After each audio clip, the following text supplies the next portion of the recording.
He's an inspiring guy, isn't he, Christian Dyer? I always feel quite moved when I see him speak, and here are the things he's done in his life. Blessed to be a blessing. There's a godly principle here, which is why we chose the Isaiah reading, because through Isaiah, God says, "Is this not the kind of fasting I've chosen? To loosen the chains of injustice, untie the cords of the yoke, set the oppressed free, break every yoke. Is it not to share your food with the hungry and provide the poor wanderer with shelter?" Blessed to be a blessing. We're pleased to know that you're going to be blessed this morning by a very short sermon. Thank you.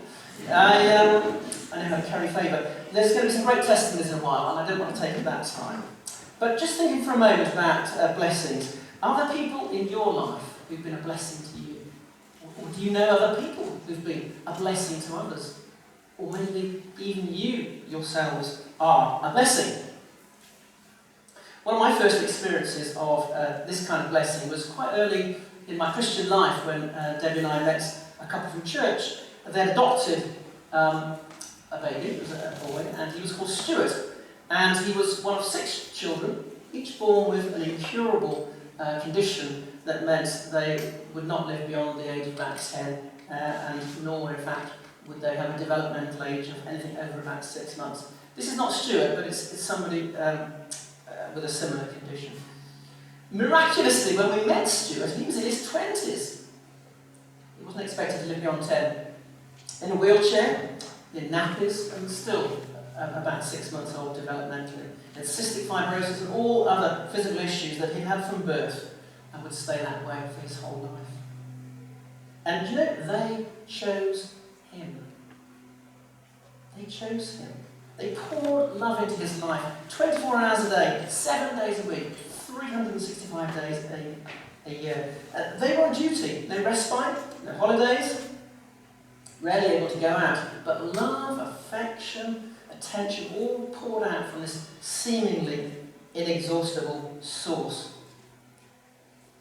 They were truly blessed to be a blessing. And here's the thing, Stuart, he was different. He howled, he dribbled, he made noises which I couldn't understand, but his mum and dad said, well, it's either contentment or pain, they could understand him.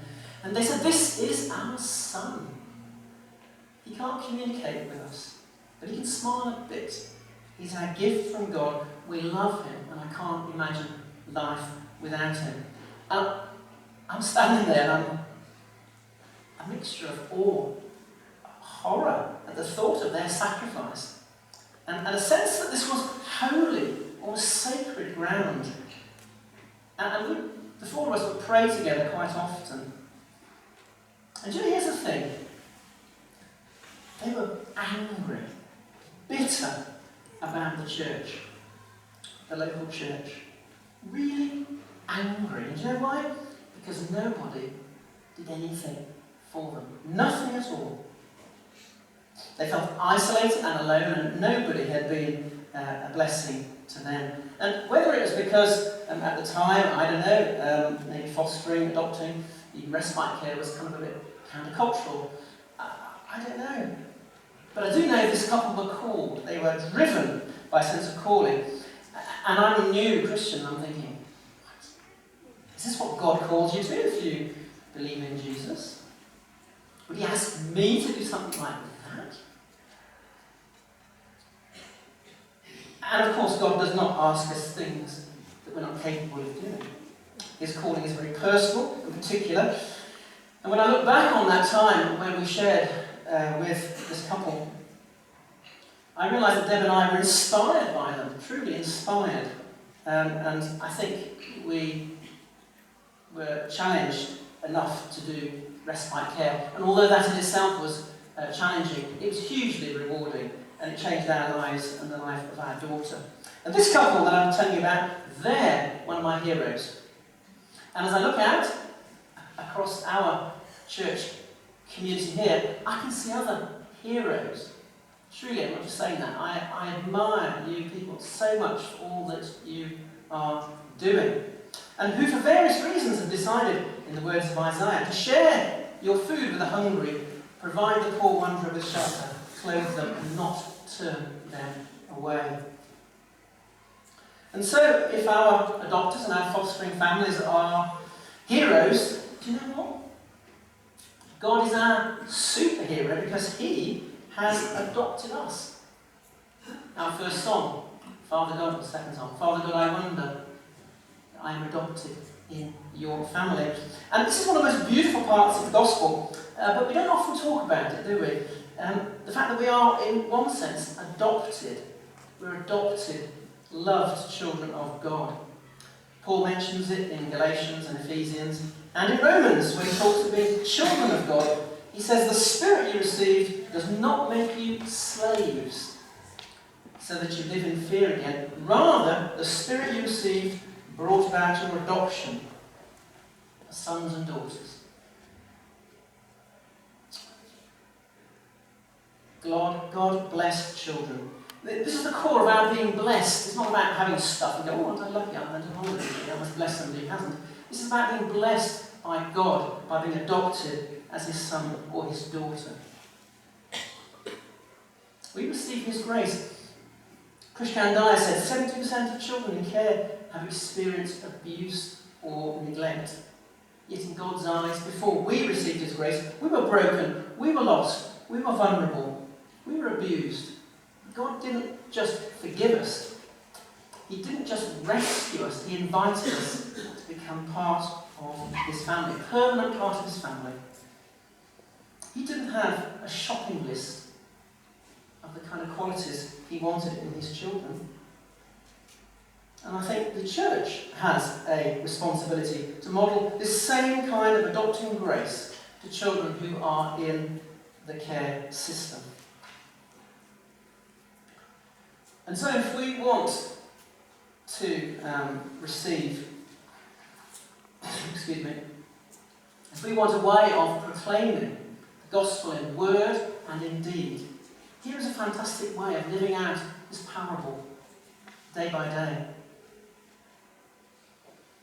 I mentioned before that God doesn't ask us things that we're not capable of. His calling is personal and particular, and whilst it may not be possible or practicable for each of us to be adopting or carers or respite carers, we can support those who do. Just consider the statistics. On the earlier slide, he said 35 children come into care, 35,000 children, come into care every year. But the total number of children in care is 75,000.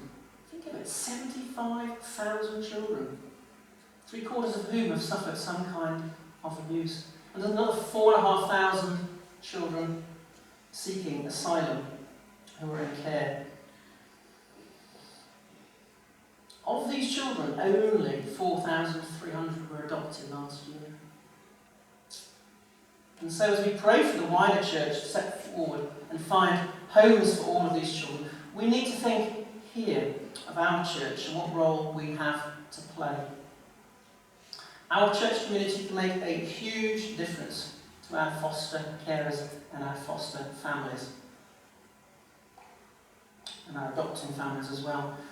We can be foster aunties and uncles, involved in their lives, so when they bring children to church, their children, we make a beeline for them. When they arrive, we make them feel welcome. Or when it's a birthday party for one of your children, you can invite them. When it's Christmas or Easter, gifts can be given. So there are practical ways in which we can help to make a difference. And Deb's got a sign-up list at the back, which she'll talk about later. So it takes a whole church, it said, to adopt or foster a child. And so if church is family in its widest sense, and we believe it takes a whole church to foster or adopt, then what a wonderful witness that is to the children and young people. That they would know what the church is, not just in theory, not just on Sundays, but to social workers and friends and family, when they see the love Christians have for foster families and adopting families, they'll say, do you know what a blessing they are? Amen. as our band come back, we're going to sing a couple of songs which I think could be a response and a challenge, I think, as well. Our first song we're going to sing is called God of Justice. And there's some challenging lines there which I ask you to think about, or just singing them glibly. And as with any song, we need to ask God to work in our hearts as we sing. And these lines, keep us from just singing, move us into action. Holy Spirit, speak to us that we may ourselves be blessed to be a blessing. Amen.